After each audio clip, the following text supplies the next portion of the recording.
In the MCU, the Avengers do not go down easily. Even when they've been defeated, they've always managed to get back up and prove that they're a threat not to be taken lightly. But now that the Infinity Saga has come to a close and we wonder what threats await the team on the horizon, we can't help but wonder what other villains from the comics could give them a run for their money. So today we're counting down the top 10 villains who could defeat the Avengers. Now for the sake of this video, we're going to be looking solely at the MCU Avengers, and looking at the iteration of the core team from the films. We're talking Captain America, Iron Man, Thor, the Hulk, Black Widow, and Hawkeye. Because we're dabbling in the MCU, we're going to avoid talking about villains from other comic universes, aka all of the big bads from the DC universe who could take them on. Although, give us a shout in the comments below if you'd like us to do a list on that.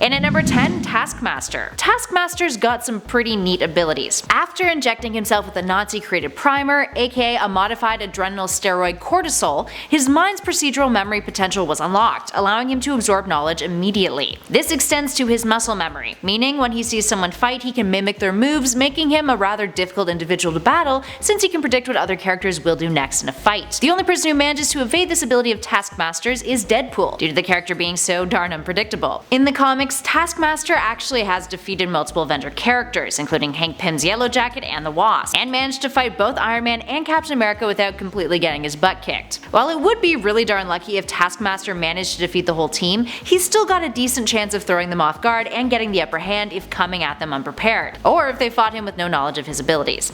Although these days in the comics he's considerably less threatening, having joined the Secret Avengers despite having a history of being a sleeper agent. Moving on to number 9, Cyclops. Cyclops is one of the original X-Men members, meaning it's likely that in the future of the MCU, whenever the X-Men are introduced, we'll be seeing Scott Summers make an appearance, running with the good guys. But he isn't always good in the comics. During the Avengers vs. X-Men story event, Cyclops was a major threat to the Avengers, and like the main antagonist in that story arc.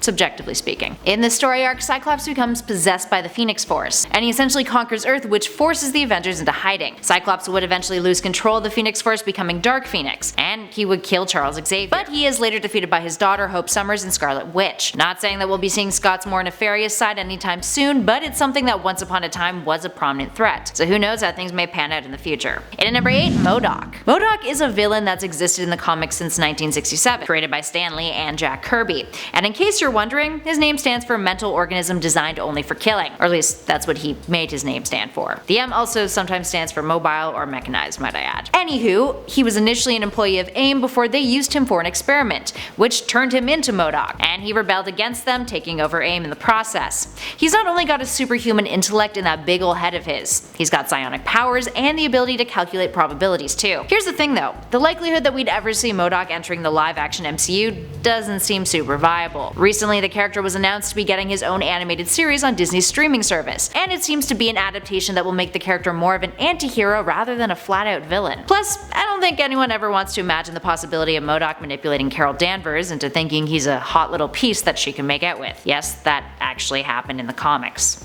Moving on. In at 7, Dr. Doom. Victor Von Doom may not originate as an Avengers villain, but he's come into conflict with the team in the comics many a time, along with some of their members individually over the years. He's perhaps one of the most nerve-wracking villains thanks to his abilities. Victor is a scientist, a sorcerer, an inventor, and a polymath with a genius-level intellect. He can manipulate electricity, project and absorb energy, create protective shields, and can summon demons thanks to that sorcery. But perhaps his most defiant traits are his remarkably indomitable will and his code of honor. He once saved Captain America from drowning because Cap had saved his life in the past. He knows how to take advantage of a situation and can be cunning and manipulative when he needs to be. Combining technology and sorcery has made him quite deadly. Now that the rights for the character and the Fantastic Four are in the hands of Marvel Studios and Disney, I'm sure we'll eventually see Dr. Doom make an appearance in the MCU. Whether or not that'll have anything to do with the Avengers though, who knows? And at number 6, Thanos. Technically this is true.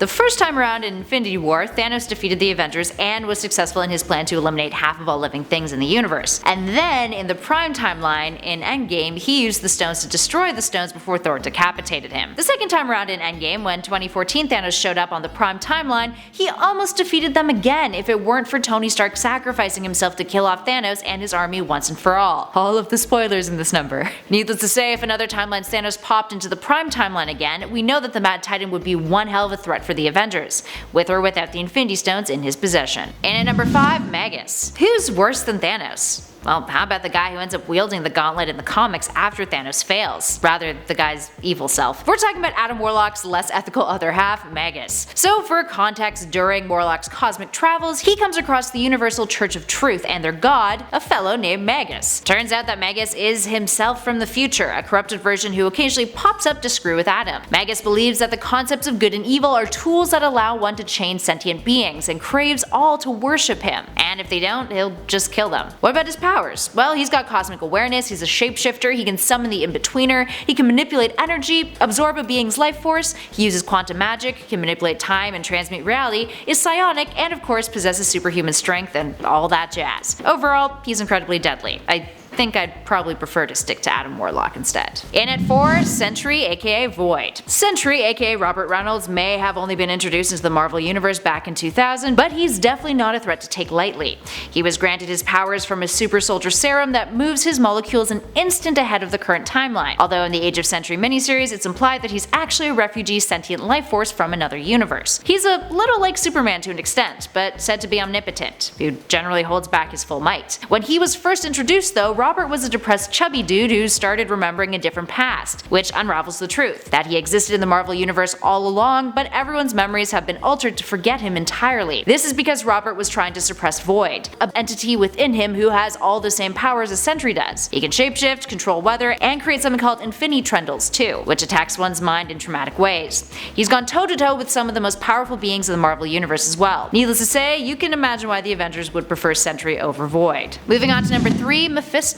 Mephisto is literally Marvel's version of the devil. He's based on Mephistopheles, the demon from the Foss legend, and first appeared back in the Silver Age in 1968 in The Silver Surfer issue 3. Written by Stan Lee, the character would be a tempter who offered the Silver Surfer the world, dangling his off-limits long-distance lover in front of him too. All things that the Surfer rejected thanks to his goodness and nobility, but thus started a pattern with the character in the comics. He's constantly used as a vehicle for temptation, making deals with the devil, and he's always a character ready to take advantage of a situation. Hell, he even hung out with Thanos while the Mad Titan had the Infinity Stones in the 1991 Infinity Gauntlet series, knowing that the Mad Titan was emotionally unstable. So what makes him deadly? Well, he's an immortal entity with magical powers, capable of a whole lot. He can alter time, alter memories, project illusions, shape and size shift, has superhuman strength and durability. And if his physical form is destroyed, he can regenerate and reform in his home domain. So why make deals with characters? Well, Mephisto cannot subjugate the will of another without their permission, which is why he manipulates them through pacts. So you can see how something like that could get real tricky for the Avengers of the MCU. The closest we've ever gone to that kind of deep-rooted manipulation was likely in Age of Ultron, when Scarlet Witch manipulated their minds. And well, that kinda screwed a few of them up for a little while, so